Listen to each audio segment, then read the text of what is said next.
2025-এর Toyota করলা cross আপনি যখন ড্রাইভ করবেন, আপনার কোনো অংশে মনে হবে না যে আপনি একটি মানে ফ্যামিলি সিডান বা হচ্ছে অন্য কোনো গাড়ি চালাচ্ছেন। এটা আপনাকে একদম পুরোপুরি একটা স্পোর্টস কারের ফিল দিবে। দেখেন, আমি এই গাড়িটি যখন চালাচ্ছি তখন আমার কাছে ফিল হচ্ছে যে আমি একটি আহ, অনেক ভালো হায়ার সিসির একটি গাড়ি চালাচ্ছি। আমার কাছে অ্যাকচুয়ালি খুবই ভালো লাগছে, কারণ এই ইউনিটের যে এই টয়োটা করলা ক্রসের যে ইউনিটগুলো, এগুলো আসলে খুবই লাক্সারি করে ওরা। আর 2025-এর এই গাড়িগুলো আরো বেশি প্রিমিয়াম। আমার কাছে এই গাড়িটি ড্রাইভ করে মনে হচ্ছে যে আমি যদি 250 কিলো 300 কিলো ড্রাইভ করে কোথাও যাই, তাহলে আমি ব্যাক করার সময় অ্যাটলিস্ট আমার কাছে কোনো ক্লান্তি বা এই ধরনের কোনো কিছু ফিল হবে না। আমি আপনাদের একটু দেখাচ্ছি, একটু সামনের দিকে ক্যামেরা ধরেন। আমি কিন্তু অলরেডি অনেক খারাপ একটি রাস্তা দিয়ে চালাচ্ছি। এটা কিন্তু একদম গ্রামে মাটির রাস্তার মতো। তো আমার কাছে ভিতরে মনে হচ্ছে না যে না, আমি অনেক খারাপ রাস্তা দিয়ে গাড়ি চালাচ্ছি। আমার কাছে আসলে খুবই ভালো মনে হচ্ছে। আমি জাস্ট এই গাড়ির সাসপেনশন নিয়ে কথা বলার জন্যই আমি এই রাস্তায় আসছি, যাতে হচ্ছে আপনাদেরকে একটু বোঝানো যায় যে আসলে এই গাড়িটার সাসপেনশনটা আসলে কেমন। করলা ক্রসের আপনি ব্যাক পিছনে যখন বসবেন, তখন আপনি দেখতে পাবেন যে আসলে প্যানোরামিক মনরূপটা কতটা সুন্দর লাগে। উপরে আকাশ, আমরা নিচে গাড়ি ড্রাইভ করছি, কিন্তু আপনার কাছে মানে এত সুন্দর একটা ফিল হবে।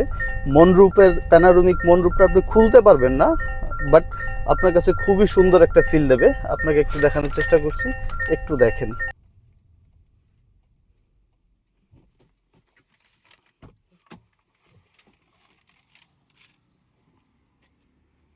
টয়োটা করলা ক্রস 2025-এর মডেল।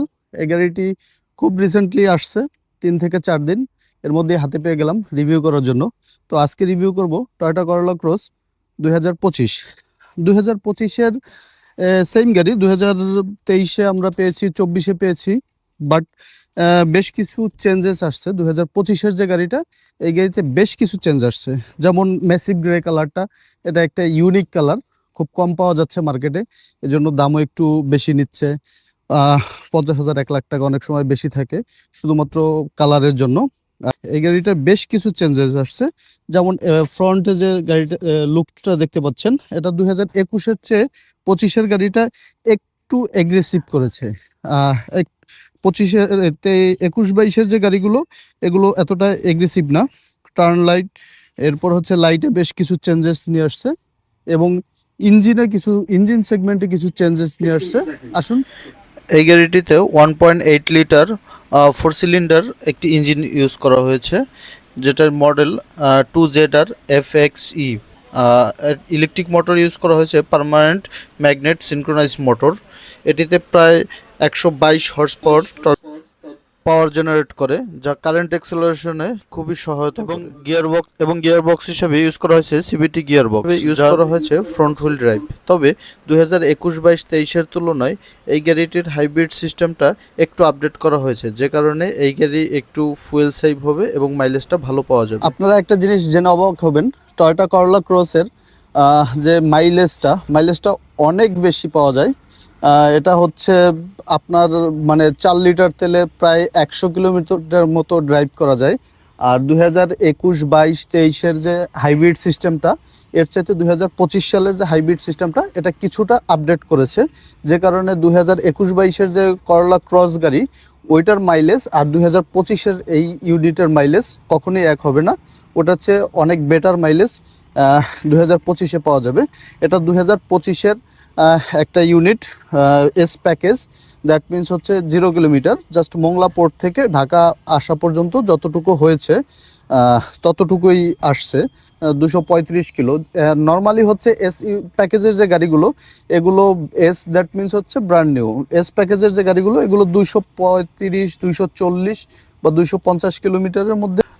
ইনস্ট্রুমেন্ট ক্লাস্টারটা অনেকটা হচ্ছে আপডেট করেছে, এবং হচ্ছে যে ডিসপ্লেটা আছে, এই ডিসপ্লেটা বড় করেছে। আগের যে ডিসপ্লেটা ছিল, ওই ডিসপ্লেটা ছোট ছিল। এটা 10.1 ইঞ্চি করেছে। আর এটা হচ্ছে অ্যাপেল কারপ্লে পাবেন, পাশাপাশি অ্যান্ড্রয়েডটাও এটাতে বাই ডিফল্ট করে দেওয়া আছে। আপনাদের অনেকের অ্যান্ড্রয়েডে কারপ্লে করলে আবার এক্সট্রা ডিভাইস কিনে এই গাড়িটা হচ্ছে ইনস্টল করতে হয়, বাট এই গাড়িটা আপনারা হচ্ছে এক্সট্রা আর কোনো ডিভাইস লাগাতে হবে না। আপনার একডালাটা একটু দেখাই এবং এটার হচ্ছে স্পেস কেমন আছে, বা হচ্ছে এই গাড়িটার সাথে কি কি ইনস্ট্রুমেন্ট আছে, বা জাপান থেকে সরাসরি কি কি আসছে একটু দেখাই। হিউজ কার্গো এক্সপ্রেস আছে দেখেন। ব্যাকডালাতে মোটামুটি হুইল রেঞ্জ, স্পেয়ার চাকা পেয়ে যাবেন, আর হচ্ছে জক লিভার সব এসেছে জাপান থেকেই, ইনবিল্ট এসেছে। এবং এটার ব্যাকডালা সিস্টেমটাও খুব সুন্দর, আপনি হচ্ছে রিমোট দিয়েও অন করতে পারবেন, আবার হচ্ছে ম্যানুয়ালি অন অফ করতে পারবেন। এই গাড়ির সবচেয়ে ভালো একটা সুবিধা হচ্ছে টয়োটার নিজস্ব একটি অ্যাপস আছে। এই অ্যাপস দিয়ে এই গাড়িটি হচ্ছে মোটামুটি আপনি স্টার্ট অন অফ সব কিছু কন্ট্রোল করতে পারবেন। এই গাড়ির আরও বেশ কিছু আপডেট ফিচার নিয়ে এসেছে। এই গাড়িটার হচ্ছে যে ব্যাক গিয়ার দিলে এখানে যে ক্যামেরাটা আসে, ক্যামেরাটার সেন্স আসলে খুবই সুন্দর, ভিউ অনেক সুন্দর, একদম 4K ক্যামেরা, ভিউ সুন্দর।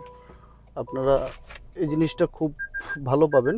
এবং এখানে আমাকে অলরেডি ব্যারিয়ার বা হচ্ছে লাইন দিয়ে দিচ্ছে যে কোন লাইনের ভিতর থাকতে হবে, কোন লাইনের ভিতর হচ্ছে গাড়ি রাখতে হবে।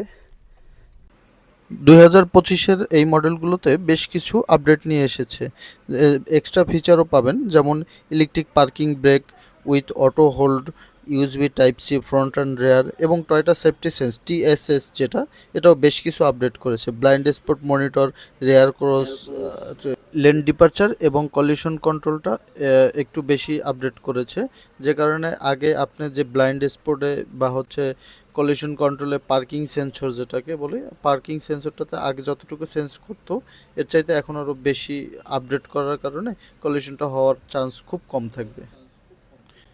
এতক্ষণ গাড়ি সম্পর্কে জানলাম, এবার একটু ধারণা দেই গাড়ির প্রাইস সম্পর্কে। এই গাড়িটি হচ্ছে top of the package, Z leather package, massive brake. এই গাড়িটির প্রাইস ধরা হয়েছে 57 লক্ষ টাকা। তবে কালার অনুযায়ী প্রাইস কিছুটা কম বেশি হয়, যেমন ম্যাসিভ গ্রে কালারটা একটু ইউনিক, দেখতে একটু সুন্দর লাগে, বাজারে চাহিদা আছে, এজন্য এটা একটু প্রাইস বেশি রাখে। অন্যান্য কালার যদি আপনার পার্ল কালারে যান তাহলে 50,000 টাকা, মাঝে মাঝে 1 লক্ষ টাকাও কম হতে পারে। এতক্ষণ এই গাড়িটি সম্পর্কে বেশ কিছু ভালো কথা বললাম, এবার আসুন জেনে নেওয়া যাক এই গাড়ির খারাপ দিকগুলো।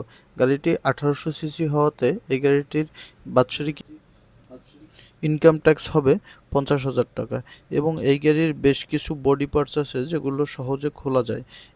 গাড়িটি আপনি চোখের আড়াল করলে মুহূর্তের মধ্যেই দেখবেন আপনার গাড়ির ম্যাক্সিমাম জিনিসপত্র হারিয়ে গিয়েছে, এবং যেগুলো আফটার মার্কেট কিনতে অনেক বেশি দাম নেয়, যেটা আসলে একজন নূতন গাড়ি ইউজার হিসেবে খুবই দুঃখজনক। এই গাড়ির সামনের লোগো থেকে শুরু করে পিছনের বিট অনেক কিছু চুরি হয়ে যায়।